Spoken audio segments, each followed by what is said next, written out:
और उसको जहाँ बारीकी से देख करके सरकार और विपक्ष दोनों की किस तरह की भूमिका विधानसभा में रहेगी, फिर आपके साथ सारी बातों को शेयर करके प्रदेश की जनता के रूबरू करूंगा। मैंने कल चीफ मिनिस्टर का रिप्लाई देखा पूरा। मैं उम्मीद तो ये करता था कि आज जो ये किसान आंदोलन है उसको 3.5 महीने से ऊपर हो गए। हम तो ये उम्मीद करते थे कि असेंबली के अंदर जो नो कॉन्फिडेंस मूव किया गया उसमें हर एमएलए जो है, हर मिनिस्टर जो है, इस बात को लेकर के चिंता व्यक्त करेगा कि किसान के साथ अन्याय हो रहा है।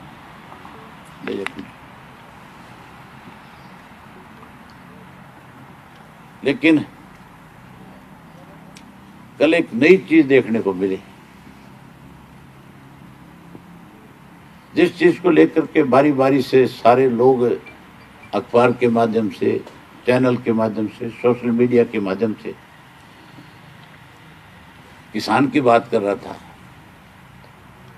जो ये कह रहे थे कि हम किसान के साथ खड़े हो जाएंगे, हम किसान के साथ न्याय कराएंगे, हमें इसके लिए कितना बड़ा भी सेक्रीफाइस करना पड़े वो करेंगे, हम पार्टी से ऊपर उठ करके किसान की लड़ाई में किसान के साथ खड़े हो जाएंगे। ये जो 2 दिन निकले, इन 2 दिनों में किसान की बात विधायकों ने करने की बजाय अपने हल्के के रोने रोए। वो बात तो आप बिना नो कॉन्फिडेंस के भी कर सकते थे। मैंने कांग्रेस के एमएलए को भी देखा, इंडिपेंडेंट्स को भी देखा, और जो सत्ता में शामिल थे जेजेपी के उनको भी देखा। वो सारे के सारे अपने अपने विधानसभा के बारे में चिंता कर रहे थे। किसान की चिंता केवल दिखावे के रूप के ऊपर 2 से 3 मिनट करी। मैंने चौधरी भूपेंद्र सिंह हुड्डा को भी यह विश्वास प्रस्ताव पे बोलते हुए देखा। 22 मिनट का समय उनको मिला था बोलने के लिए।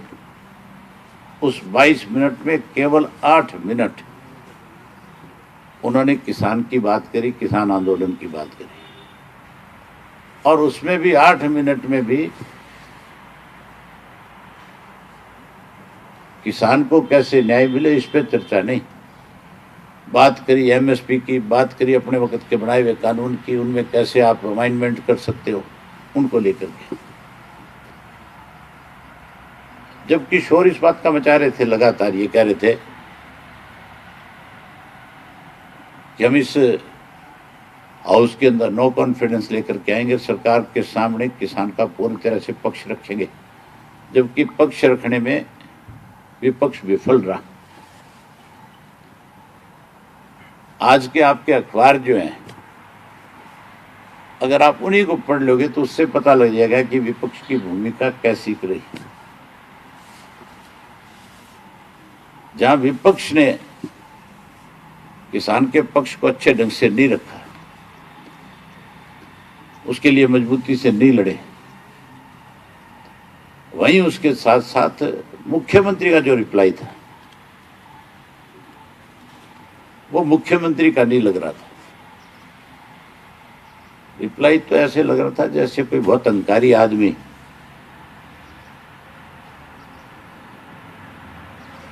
आज कोई विधानसभा के अंदर केवल जो उसके सामने विपक्ष के विधायक बैठे उनको थ्रेट नहीं कर रहा था, बल्कि जो बॉर्डर पे बैठा हुआ किसान है उसको भी धमका रहा था। कहीं इस तरह की भाषा का प्रयोग किया जा रहा था विधानसभा में मुख्यमंत्री की तरफ से कि प्रदेश के लोगों को उकसा लिया जाए। मुख्यमंत्री ने स्वयं एक बात स्वीकार करी विधानसभा में, वो भूपेंद्र सिंह हुड्डा से रूबरू होते हुए कह रहा था, आग तो हमने लगा रखी है, लेकिन आप उसमें घी डालने का काम ना करो। किसान एजिटेशन को लेकर के मुख्यमंत्री की वर्डिंग थी, आपने भी सुनी होगी सबने। बारी बारी, एक बारी नहीं, दो बारी नहीं, कई बारी कहा कि आप उसमें आग डाल रहे हो, आप लोगों को उकसा रहे हो, आप लोगों को वहां बैठने पे बाध्य कर रहे हो। तो इसका मतलब उसने ये स्वीकार कर लिया था भी आग लगाने वाले हम हैं, आप उसमें घी डाल करके उसको और ज्यादा उसको तेज करना चाहते हो। वहीं मुख्यमंत्री ने एक नई बात कही कल। उन्होंने ये कहा कि हम एक नया एक्ट और बनाना चाहते हैं, किसान को कैसे कमजोर किया जाए उसके लिए क्या कि जो जमीन कोई कॉन्ट्रैक्ट फार्मिंग के माध्यम से ठेके पे लेगा तो उस जमीन को उसी वक्त जो जिसके साथ कॉन्ट्रैक्ट करेगा उसकी गिरदावरी उसके नाम चली जाएगी। मतलब एक तरह से उस जमीन का मालिक उस व्यक्ति को बना दिया जाएगा जो जिससे ठेके पे लेगा, कॉन्ट्रैक्ट करेगा। और अगर कोई गिरदावरी किसी के नाम चली जाएगी तो फिर वो व्यक्ति जो है उस जमीन के ऊपर लोन भी ले सकता है। मैं कोई अपनी प्राइवेट लिमिटेड कंपनी बना लूं और मैं किसी एक गांव के 5000 एकड़ जमीन का कॉन्ट्रैक्ट साइन कर लूं, और कॉन्ट्रैक्ट भी इतना बड़ा साइन करूं कि हर किसान जो है कहीं ना कहीं लालच में आकर के मेरे साथ एग्रीमेंट कर ले। जिस जमीन का ठेका आज 50,000 रुपये एकड़ है, अगर मैं उसका 75 दूंगा तो कोई भी फार्मर ऐसा नहीं होगा जो कॉन्ट्रैक्ट नहीं करेगा। और मैं उससे 75,000 की फार्मिंग का एग्रीमेंट बना लूं, कॉन्ट्रैक्ट उससे साइन कर लूं, और फिर उस 5,000 एकड़ जमीन के ऊपर पर एकड़ 5 लाख रुपए के हिसाब से लोन ले लूं। लोन लेकर के मैं अपनी कंपनी को 2 साल के बाद डिफॉल्ट कर दूं तो मेरे से तो पैसा वसूल कर नहीं सकता बैंक। उस किसान की जमीन जो है वो बैंक के चली जाएगी कि नहीं चली जाएगी। ये तो कैसे किसान को मारा जाए, कैसे किसान को उस जमीन से बेदखल किया जाए, हम बारी बारी यही तो बात कह रहे हैं कि तीन जो कृषि के कानून बनाए गए हैं इनमें इस किस्म का प्रावधान सरकार ने रखा है कि किसान को उसकी जमीन से कैसे बेदखल किया जाए, कैसे उस किसान को उस जमीन का मालिक के बजाय नौकर बना दिया जाए। उसके लिए जहां केंद्र की सरकार ने इस तरह के कानून बनाए हैं, वहां हरियाणा का मुख्यमंत्री तो कल इस पे मोहर लगा रहा था। कल हरियाणा का मुख्यमंत्री तो इसको लागू करना चाहता था। मुख्यमंत्री जी बहुत जल्दी में थे कि किसी तरह हरियाणा से इसकी पहल करके इसका भी सर्टिफिकेट सबसे पहले करने वाला होगा, सर्टिफिकेट भी मैं ही हासिल कर लूं। जहां ये बात कही जा रही थी वहां एक तरफ मुख्यमंत्री कृषि कानूनों के ऊपर चर्चा ना हो इसके लिए इस बात की दुहाई भी दे रहा था कि मामला सुप्रीम कोर्ट में है। अगर सुप्रीम कोर्ट में मामला है, आप मानते हो इस बात को, तो फिर आप नई अमेंडमेंट्स की बात क्यों करते हैं। एमएसपी के लिए भी मुख्यमंत्री बहुत जोर लगा के कह रहा था कि हमने एमएसपी दी और एमएसपी देंगे। उन्होंने तो सब्जियों के ऊपर भी एमएसपी देने की बात, सब्जियों के ऊपर भी किसान की लागत से उसको कैसे ज्यादा मिल सके इसके लिए भी बारी बारी से बोल रहा था। बड़ी हैरानी की बात है कि हमारे वहां पे जो विपक्ष के लोग थे जो कहीं अपने आप को किसान का हितैषी बता रहे थे, किरण चौधरी का अपना विधानसभा क्षेत्र जो तोसाम है, और इस लॉकडाउन के दौरान वहां के किसान जो है तोसाम के आसपास टमाटर की खेती करते हैं। बड़ी संख्या में टमाटर की खेती है। और पिछले साल जब लॉकडाउन चल रहा था तो उस किसान का टमाटर जो है दिल्ली नहीं जा पा रहा था। जिस टमाटर के ऊपर 4.5 रुपए 450 रुपए क्विंटल के हिसाब से उसको मिल रहे थे, जो उसकी लागत भी पूरी नहीं कर रहा था। वहां मैंने खुद जाकर के किसान के टमाटर के ढेर सड़कों के किनारे लगे हुए देखे थे, और वहां का किसान इस बात को लेकर के मांग कर रहा था, धरने पे बैठा हुआ था। और कल मुख्यमंत्री जब पीठ थपथपा रहा था तो किरण चौधरी को यही नहीं ध्यान था कि तेरे यहाँ पे भी किस तरह से टमाटर जो है सड़कों पे पड़ा था। कल ही मुख्यमंत्री को टोक करके कहते कि आपको सही जानकारी नहीं है। मुख्यमंत्री कह रहा था कि हमने तो सब्जियों वालों को भी सही रेट दे करके उनका भावांतर योजना नाम भी बहुत ढूंढ के लाते हैं, पता नहीं कहाँ से लिया भाई। एमएसपी की बात हो रही थी, मुख्यमंत्री बहुत जोर लगा के कह रहे थे। मैं आप लोगों पे एक चीज छोड़ना चाहता हूं, आप में 3-4 साथी एक दिन इलाहाबाद में जाके आओ। मेरे विधानसभा क्षेत्र के अंदर मूंगफली भी होती है और मूंग भी होता है। अब की बार नाथूश्री चोपटा की मंडी में मूंग भी आया था और मूंगफली भी आई थी। मूंग और मूंगफली दोनों सरकार ने खरीदी, खरीद करके एफर्ड ने जब नेफर्ड है क्या वो नेफर्ड जब उसको जब दिया, उसने वो मूंगफली और वो मूंग बिना उन किसानों को पेमेंट किए, बिना उनसे ले तो लिया, लेकिन हफ्ता 10 दिन उसको रख करके वापस किसान को नोटिस जारी करके बुला करके कहा कि मूंगफली भी ले जाओ और ये तुम्हारा मूंग भी ले जाओ। और मूंग लेके नहीं आया। मूंग जो उस किसान ने दिया था, वो जो नया मूंग था वो अपने पास रख लिया, और पुराना कोई मूंग जो था वो किसान को कह दिया ये ले जा। आज भी कोर्ट के अंदर इस बात को लेकर के मुकदमा है किसान की तरफ से। सरसा की कोर्ट के अंदर आज भी केस चल रहा है। आज भी वो मूंग जो है सरसा में यूं का यूं पड़ा है गोदाम में, एफर्ड के गोदाम में। उस किसान ने उठाने से मना कर दिया। उसने कहा कि मेरा जो मैंने अपना जो मूंग आपको दिया था, मुझे वो मूंग वापिस करोगे तो मैं ले जाऊंगा। सिर्फ और सिर्फ अपनी पीठ थपथपाते हैं। किसान को कभी एक फसल भी आज तक एमएसपी पे नहीं मिली। एमएसपी के ऊपर धान में कितनी बड़ी लूट मची है। धान के बाद गेहूं के अंदर किसान की जो है बात एमएसपी की करते हैं। अब की बार गेहूं में भी कटौती करी। गेहूं के साथ साथ सरसों का किसान तो कल तक धक्के खा रहा था पेमेंट के लिए, उसकी पेमेंट नहीं हुई। जहां उसको 10-12 क्विंटल एकड़ की होती है, तो 10-12 क्विंटल की बजाय उसको 7 क्विंटल पे मजबूर करते हैं, कैप लगाते हैं।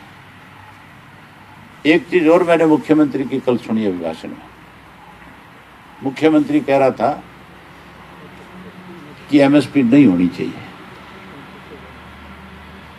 एक तरफ तो कह रहा था एमएसपी देंगे, और दूसरी तरफ ये कह रहा था कि एमएसपी नहीं हो। जब आंकड़े दे रहा था, गिना रहा था कि कहां किस प्रदेश के अंदर कौन सी फसल कितनी खरीदी जाती है, तो हरियाणा का जिक्र कर रहा था कि हम 55% चाहे धान है चाहे गेहूं है हरियाणा से देते हैं सेंटर को खरीद के। और उसमें यह कह रहा था कि हरियाणा गवर्नमेंट को उसमें पैसा मिलता है 6%, 8% जो है सेंट्रल गवर्नमेंट की तरफ से, पंजाब और हरियाणा दोनों को। मुख्यमंत्री जी अपने 6% है, 8 है, एकड़ में 8 क्विंटल। हाँ। उसके बाद ये कह रहे थे कि अगर देश में एमएसपी लागू हो जाएगी तो उसका सबसे बड़ा नुकसान हरियाणा का होगा। अगर देश में एमएसपी लागू होगी तो हरियाणा का नुकसान कैसे होगा। एक तरफ तो मुख्यमंत्री कहता है मेरी फसल और मेरा ब्यौरा, और ये भी कहता है कि हरियाणा का किसान जो है सरकार को अपनी जानकारी दे कि मैंने कौन से एकड़ में क्या फसल बो रखी है। हरियाणा से बाहर के किसी किसान की फसल को आने नहीं देते। तो इसका मतलब सीधा सीधा ये है कि सत्ता में बैठे हुए लोग जो है वो अपनी मर्जी से बाहर से सस्ते में फसल खरीद के लेकर के आते हैं, हरियाणा में महंगी बेच करके, जहां सरकार को चूना लगाते हैं, जिस किसान को कमजोर करते हैं, वहीं अपनी जेब भरते हैं।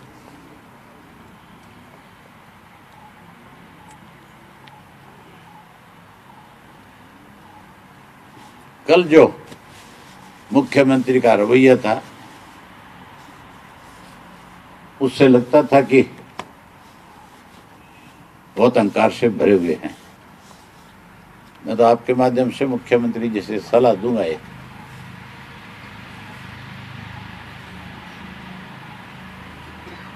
उनको एक सलाह दूंगा कि मुख्यमंत्री को इस अहंकार को छोड़ करके देश के प्रधानमंत्री को सलाह देनी चाहिए इस बात की कि किसान जिस डिमांड को लेकर के बैठा है उनके साथ बातचीत करो, उनकी डिमांड को पूरा करो, एमएसपी की उसको गारंटी दो, ताकि वो किसान जो लगातार पिछले 3.5 महीने से आंदोलन कर रहा है वो अपने घर जाए, अपनी खेती संभाले, अपने बच्चों को जाकर के संभालने का काम करे। अखबार में एक चीज और आज मैंने पढ़ी थी, मुख्यमंत्री जी आंकड़े बता भी रहे थे, इस एजिटेशन की वजह से 11 लाख करोड़ रुपए का नुकसान हो गया। इतना ही बताया था ना? 11,000। हाँ, एक ने 11 लाख छाप रखे, 11,000 करोड़ का।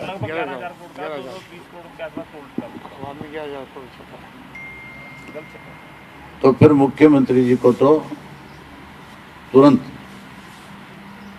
प्रधानमंत्री को इस बात की सलाह देनी चाहिए कि हमारे प्रदेश में इस आंदोलन की वजह से ये नुकसान है, आप इसको बातचीत के जरिए जल्दी से जल्दी खत्म करवाओ।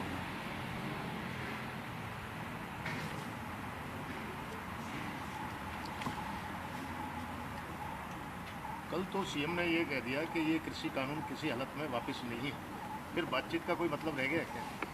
मुख्यमंत्री एक तरफ तो कहता था कि सुप्रीम कोर्ट में पेंडिंग है, सुप्रीम कोर्ट ने स्टे कर रखा है, और दूसरी तरफ मुख्यमंत्री जोर लगा के ये कह रहा था कि ये कानून ज्यों के त्यों रहेंगे।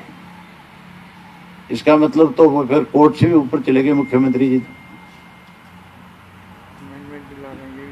अमेंडमेंट भी ला रहे। कल जब सेशन में आपने चर्चा सुनी होगी, बहुत सारे एमएलए कांग्रेस के ये कह रहे थे कि वहाँ पर जो मूलभूत सुविधाएं शौचालय की है, पानी की है, बिजली की है, इस तरीके की काट दी गई है, मतलब इस तरीके का आरोप लगाया। हालांकि सरकार ने कहा कि नहीं, हमने सुविधाएं दे रखी है, सफाई की दे रखी है। तो आपने कुछ देखा मौके पे जाके, क्या स्थिति? कई जगह फैक्ट्री है। मैं लगातार बॉर्डर पे जाता रहा हूँ। कमाल की बात यह है, बचपन में भी हमने बॉर्डर देखे। हमारे नजदीक लगता हुआ एक बॉर्डर है हुसैनावाड़ा, पाकिस्तान का बॉर्डर। मेरे ननियाल से कोई मुश्किल से 12-15 किलोमीटर पे है। हम बच्चे थे तब उसको देखने जाया करते थे। हमने उसके बाद देखा बाघा बॉर्डर।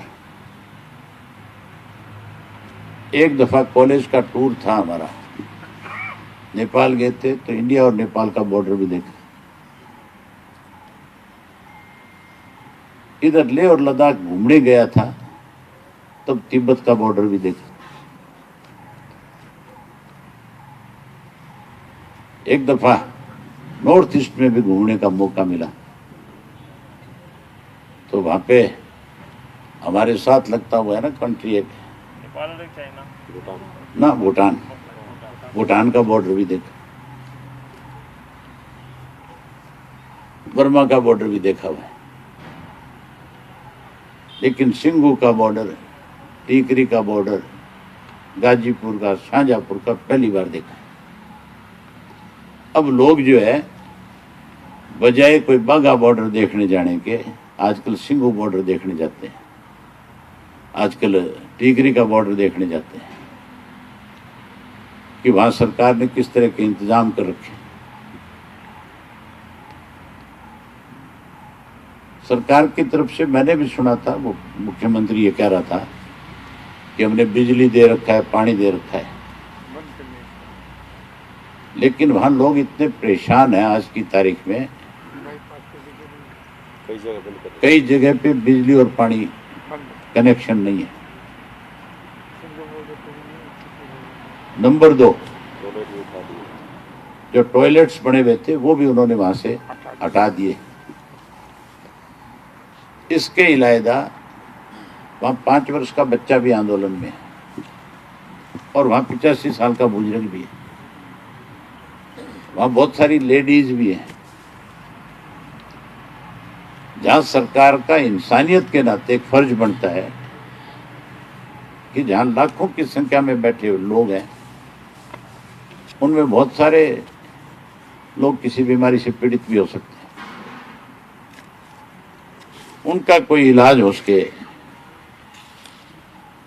उसके लिए मेडिकल की कोई सुविधा नहीं है। अपने अपने तौर पे मेडिकल की सुविधा अलग अलग संगठन के लोगों ने, जो सामाजिक संगठन है, उन्होंने उनको बना करके दे रखी है।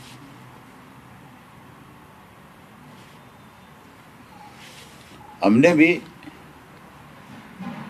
अपनी तरफ से जो है लगातार वहां लोगों को असुविधा ना हो, अपने पार्टी के कार्यकर्ताओं को वॉलेंटियर के रूप में लगा करके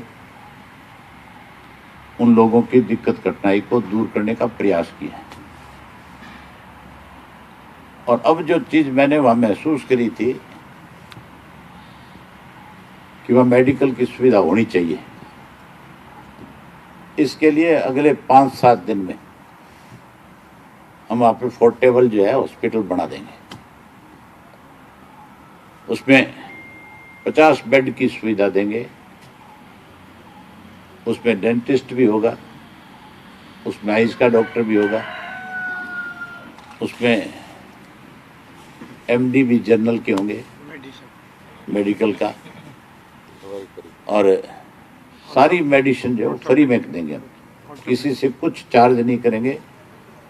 हमारा जो मेडिकल सेल है, हमने उसकी ये जिम्मेवारी लगाई है। हमारे मेडिकल सेल के अंदर 8-9 डॉक्टर ऐसे हैं जो बहुत सीनियर पद पे रहे हैं, जो MSO CMO के पद पे रहे हैं, अपने सब्जेक्ट के एक्सपर्ट भी हैं। उसमें कुछ सर्जन भी है हमारे पास। हमारा अपना जो है 100 बेड का हॉस्पिटल है सिरसा के अंदर। अगर किसी को सर्जरी की जरूरत पड़ेगी तो हम एम्बुलेंस भी रखेंगे और अपनी एम्बुलेंस से ले जा करके हमारे अपने हॉस्पिटल में उनकी फ्री में सर्जरी करेंगे, उनका ट्रीटमेंट करवाएंगे, उनकी अच्छे ढंग से देखभाल करेंगे। अगर और भी कोई वहाँ जरूरत पड़ी इसके अलावा तो हम उनकी उन जरूरतों को भी पूरा करेंगे। सिंघू बॉर्डर पे लगाएंगे? ये हम पहले टिकरी के बॉर्डर पे लगा रहे हैं, जो 1 हफ्ते में शुरू हो जाएगा। और उसके बाद अगर सिंघू के बॉर्डर पे जाऊंगा, वहाँ मिलूंगा, सबसे पूछूंगा, अगर जरूरत हुई तो वहाँ पे भी हम इसी तरह का हॉस्पिटल बनाएंगे। विश्वास प्रस्ताव पे जब चर्चा हो रही थी, उससे पहले जेजेपी के कुछ विधायक कह रहे थे कि हम विप से बंधे हुए हैं, और ऑन रिकॉर्ड कह रहे थे, जब उनसे पूछा गया कि विप से बंधे थे या कोई मजबूरी थी, तो उसके बाद भी वो नहीं डाल पाए अविश्वास प्रस्ताव के पक्ष में वोट, और साफ तौर पे कह रहे थे कि हम चाहते नहीं हैं लेकिन विप से बंधे हुए हैं। ड्रामे कर रहे थे, कोई विप से नहीं बंधा हुआ था। अगर किसी पार्टी ने विप जारी कर दिया और अगर कोई उसके खिलाफ वोट डाल देगा तो मैं नहीं मानता कि उसको कोई बर्खास्त कर देगा। और अगर किसान के साथ हो तो फिर बर्खास्त होने से डर किस चीज का? आप जब कहते हो कि हम तो किसान के साथ हैं, सरकार के साथ नहीं है, तो उसमें खड़े होकर के पहले तो आप किसान के साथ खड़े होने की बात करते हैं, और जब उसके वोटिंग का समय आता है तो फिर तुम सरकार के साथ चले जाते हो। इसका मतलब दोगले हो। इसका मतलब सीधा सा है कि आप लालच में फंसे हुए हो। आप अपनी मेंबरशिप छोड़ना नहीं चाहते। ये तो नहीं छोड़ना चाहेंगे, लेकिन लोग इनको इतना मजबूर कर देंगे, इतना जलील करेंगे आने वाले समय में भी तुम वहाँ खड़े होकर के क्या कह रहे थे और आज तुम यहाँ हमारे बीच में क्या कह रहे हो। आपने देखा नहीं किस तरह से डरे हुए थे, कह रहे थे ना हेलमेट भी लोहे का लेना पड़ेगा, अंडरगारमेंट्स भी लोहे की बात कर रहे थे। उनको पता है कि कहाँ कहाँ लठ लगने आने था।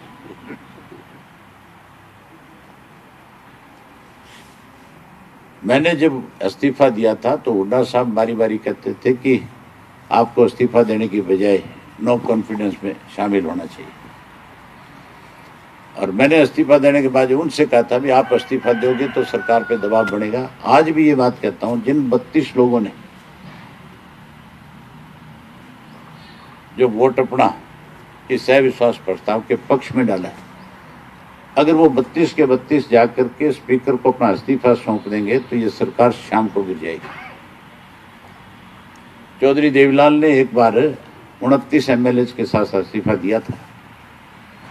सरकार की हिम्मत नहीं हो सकी कि उनके इस्तीफे मंजूर कर ले। केवल 2 इस्तीफे मंजूर हुए, डॉक्टर मंगल सेन का और चौधरी देवीलाल का। बाकियों के इस्तीफे को मंजूर नहीं कर पाया। अगर आज ये भी हुड्डा पार्टी जाकर के इस्तीफा दे दे, इस्तीफा मंजूर करना तो बहुत दूर की बात है। सारे देश के अंदर इस भाजपा के खिलाफ बहुत बड़ी बगावत आ जाएगी और सारे देश का किसान जो है उसको बहुत बड़ी ताकत मिल जाएगी। सरकार को मजबूर हो जाना पड़ेगा इस बातचीत के लिए, लेकिन ऐसे लोग विधानसभा के सदस्य हैं जो कहीं कमजोर हैं। दूसरी भाषा यूज करूंगा तो फिर तुम्हारे जैसे साथी पता नहीं क्या लिख देंगे, क्या कह देंगे। समझा जाए मतलब। हाँ समझ लियो केरल है तो जो कहना चाहते हैं भाव समझ लो।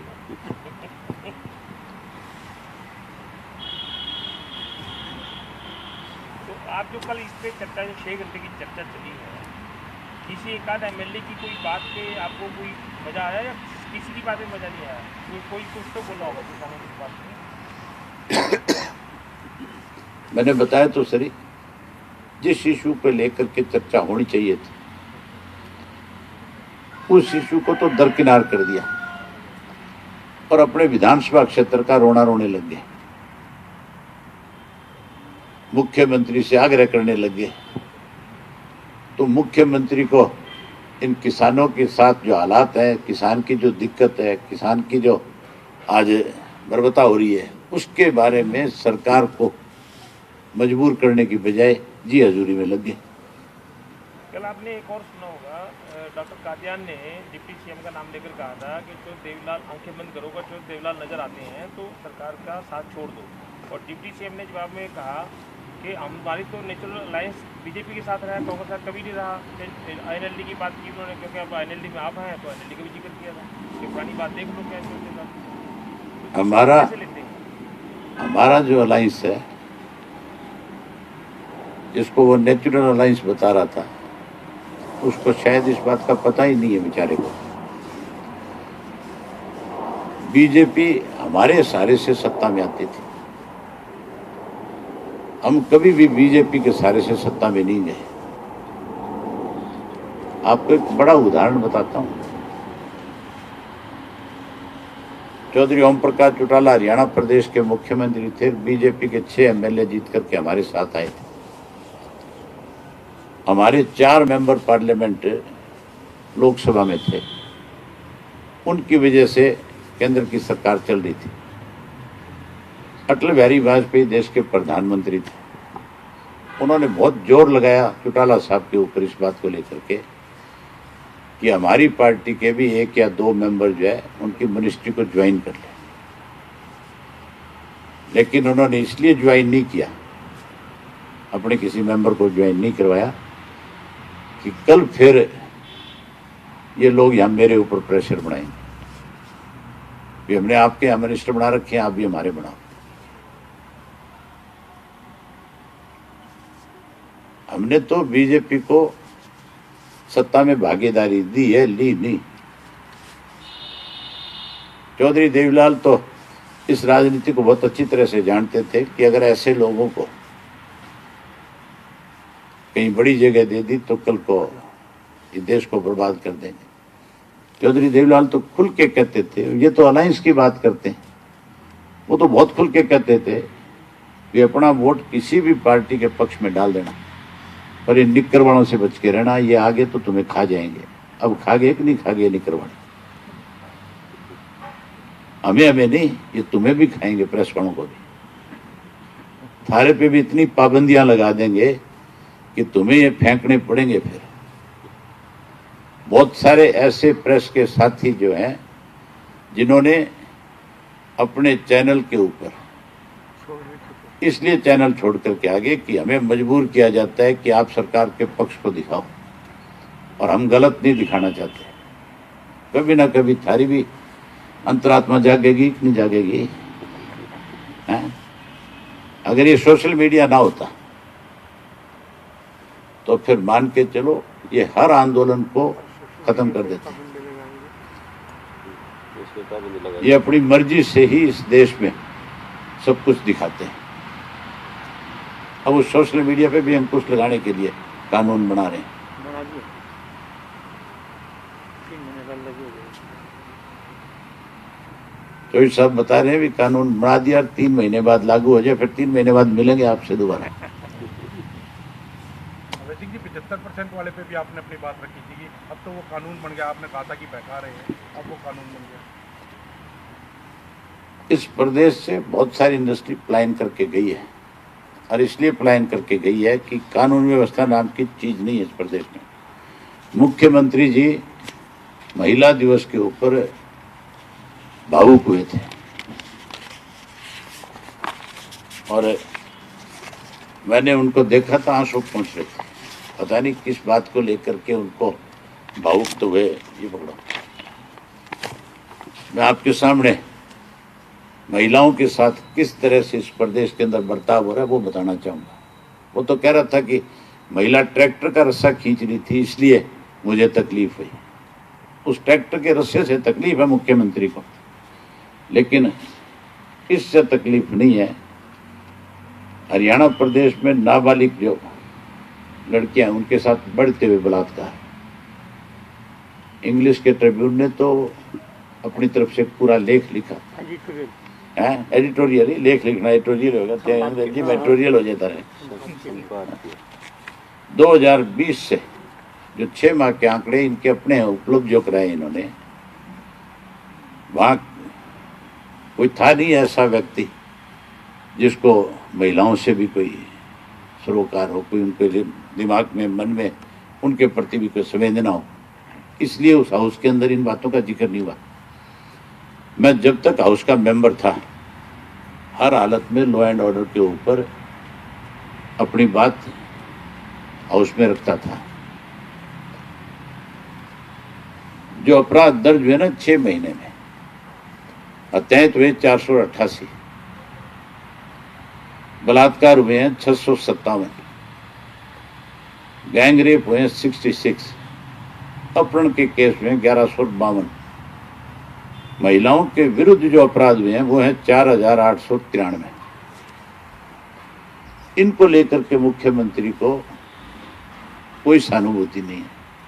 मुख्यमंत्री इसके लिए कहीं कोई इन सब चीजों को कैसे रोका जाए उसके लिए कोई कदम नहीं उठा रहा। उसके इलावा ये जो अपहरण के मामले, बलात्कार के मामले ये जो बढ़ते हैं, उसका एक और रीजन है। नशाखोरी पे जब तक आप अंकुश नहीं लगाओगे तब तक ये चीजें बढ़ती जाएगी। मेरे अपने हलके के अंदर एक अपनी चाची को इसलिए मार दिया एक लड़के ने कि वो नशे का आदी था, स्मैक पीता था, और उसके पास पैसे नहीं थे स्मैक खरीदने को। उसकी चाची ने गले में मंगलसूत्र पहना हुआ था, वो घास लेने के लिए गई पशुओं का, उसने पीछे से जाके सर में उसके लाठी से वार किया, उसको मारा, उसका मंगलसूत्र निकाल लिया, उसको जेल ले जा करके ट्यूबवेल में फेंक दिया। तो जब तक ये इस तरह की चीजें नहीं होगी, इन पे रोक नहीं लगेगी, तब तक आप मान के चलो कि ये सब चीजें काबू नहीं आएगी। जहां तक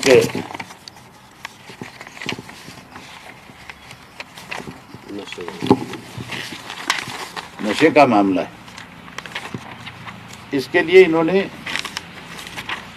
अलग से एक डिपार्टमेंट बनाया और उसके लिए इन्होंने टोटल जो है लोगों की ड्यूटी लगाई 380 की। इसके लिए एक एडीजी की ड्यूटी लगी, एडिशनल डीजी। अब तक उसके पास स्टाफ ही नहीं है।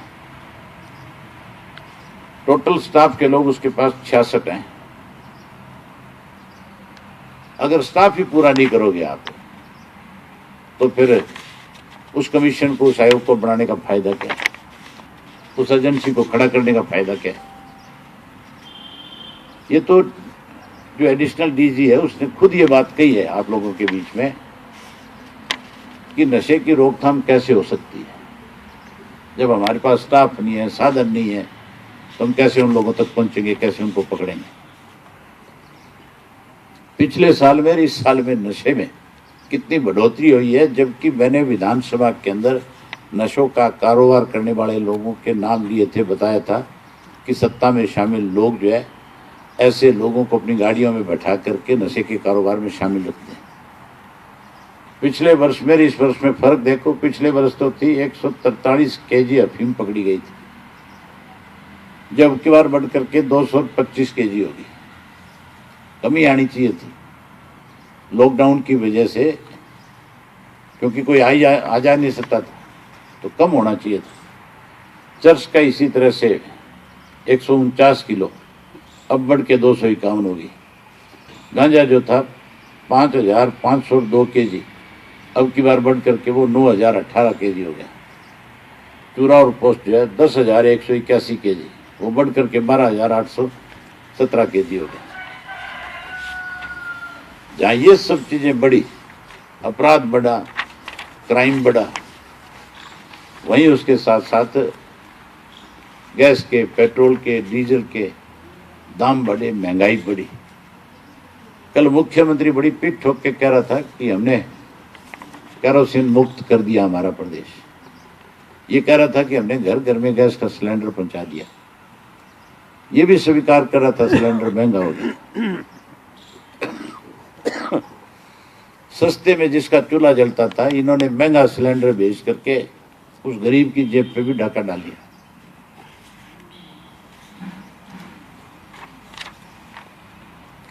लेकिन होम मिनिस्टर ने पेट्रोल और डीजल के दाम का एक फर्क मैं आपको बताऊंगा। ये नहीं, दूसरा है, नेपाल वाला हो गया ये ना, ये नहीं है। हमारे साथ जो लगते हुए मुल्क है, वर्ल्ड वाइज तो सब जगह हमारे से सस्ता है पेट्रोल और डीजल। लेकिन मैं आपको 4 ऐसे मुल्क भी बताता हूं जो आर्थिक रूप से बहुत ज्यादा कमजोर मुल्क है, जहां महंगाई ज्यादा होनी चाहिए थी। श्रीलंका जो है, वहां पे जो पेट्रोल का दाम है वो 60 रुपये 29 पैसे है लीटर का। डीजल है वहां 38 रुपये 91 पैसे आज की डेट में। नेपाल जो है, जहाँ सारी की सारे लोग लेबर के रूप में हमारे यहाँ आके काम करते हैं, इंडिया में इतनी ज़्यादा भूखमरी है, इतनी बुरी हालत है वहाँ पे भी पेट्रोल के दाम जो है 59 रुपये है, 69, और डीजल के दाम जो है 58 रुपये है। हमारे से वहाँ भी सस्ता है।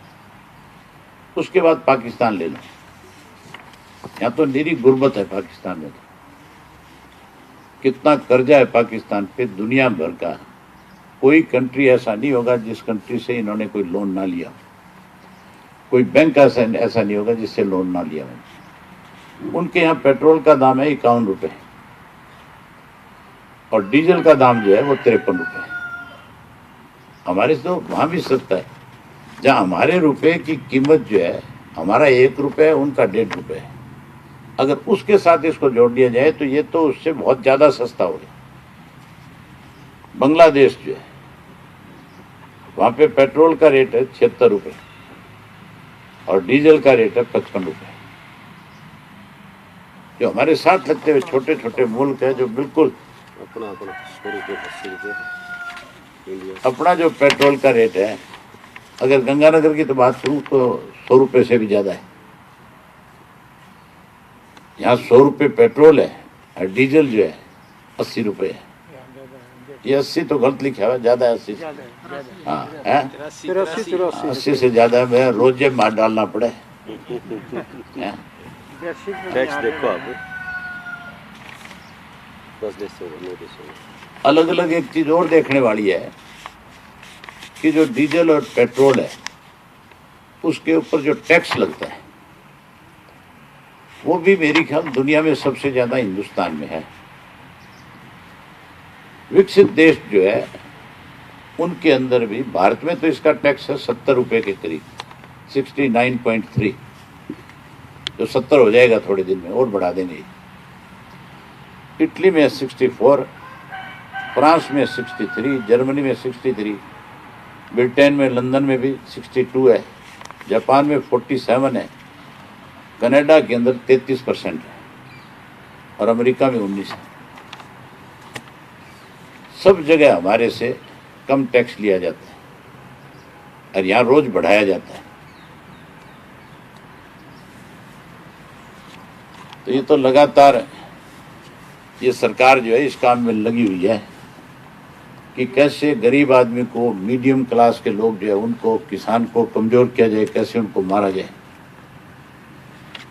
250 से ज़्यादा लोग जो है वहाँ शहादत दे चुके हैं, जिनमें नौजवान बच्चों की भी डेथ हुई, कईयों ने सुसाइड भी किया है। सरकार ने खुद ने भी विधानसभा में बताया आंकड़ों के रूप में, कोई 68 के करीब लोगों का जिक्र किया। अगर सरकार की जानकारी में है कितने लोगों ने शहादत दी है वहाँ, तो एक्सीडेंट में कहीं अगर कोई 4 लोग मर जाते हैं तो भी हम विधानसभा में उनके प्रति श्रद्धांजलि अर्पित करते हैं। जब सरकार के पास आंकड़े थे तो इस अन्नदाता को भी श्रद्धांजलि सरकार को देनी चाहिए थी। ये इनकी छोटी मानसिकता है, उसका परिचय ये लोग विधानसभा में देते हैं। अगर मैं विधानसभा में होता तो हर हालत के अंदर इन किसानों को वहां श्रद्धांजलि दिलवाता, और जिस दिन जाऊंगा दोबारा बन के, उस दिन सबसे पहले शोक प्रस्ताव में इनके नाम शामिल कराऊंगा।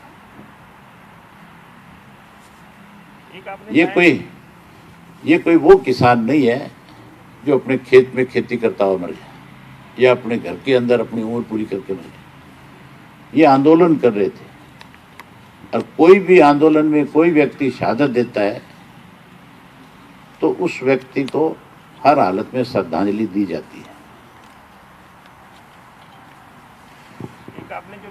एक तरफ मुख्यमंत्री, प्रधानमंत्री अन्नदाता करता है, किसान करता है, तो फिर किसानों को श्रद्धांजलि देने में क्या शर्म थी?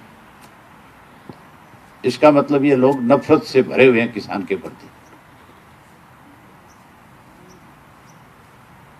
हाँ, एक लाइन ऑर्डर का इशू आपने उठाया, जो हरियाणा के गृह मंत्री हैं, उन्होंने मुख्यमंत्री को चिट्ठी लिखी है, आपने भी पढ़ी होगी, उसमें स्पष्ट लिखा है कि मौजूदा डीजीपी के रहते लैंड ऑर्डर की स्थिति सुधर ही नहीं सकती। आपको इस पर क्या कहना? जब इस तरह से चीफ मिनिस्टर के प्रति उसके मंत्रिमंडल के लोगों का विश्वास खत्म हो जाता है, तब इस तरह की सारी चीजें सामने आती है, तब इस तरह की चिट्ठियां लिखी जाती है। आज सरकार के ऊपर जहां लोगों का भरोसा नहीं है, वहीं इसके अपने मंत्रियों का भरोसा भी नहीं है। एक तो चिट्ठी लिखता है डीजीपी के बारे में, इसको हटा दिया जाए।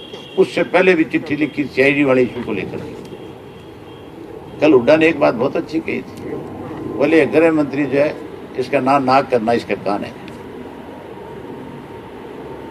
अगर विज साहब की बात को मुख्यमंत्री सुनता नहीं है तो धिक्कार है फिर ऐसे मंत्रालय पे उसी टाइम ठोकर मार देनी चाहिए, छोड़ देनी चाहिए। जब उस पर विश्वास ही नहीं है मुख्यमंत्री को तो फिर वो उस मंत्रालय में क्या कर रहे हैं? चिट्ठी लिखने की बजाय इस्तीफा भेजना चाहिए।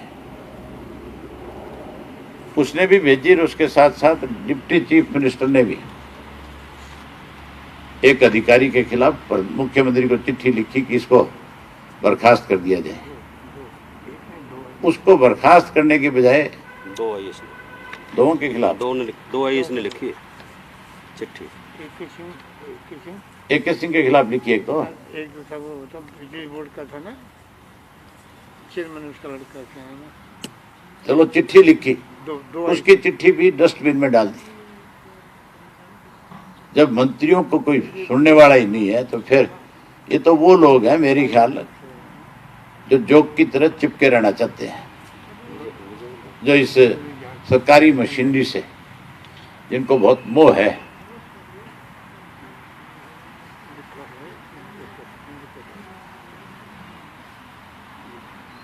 इनके विचारों की औकात और बुक्कत खत्म कर दी इस खटर ने।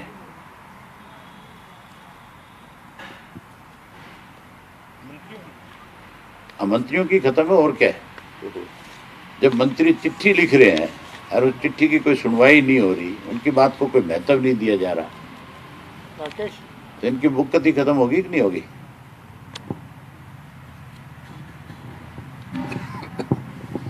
ठीक है, बहुत धन्यवाद। भोजन तैयार आपके लिए है, हम सब मिलकर भोजन करेंगे। बहुत धन्यवाद।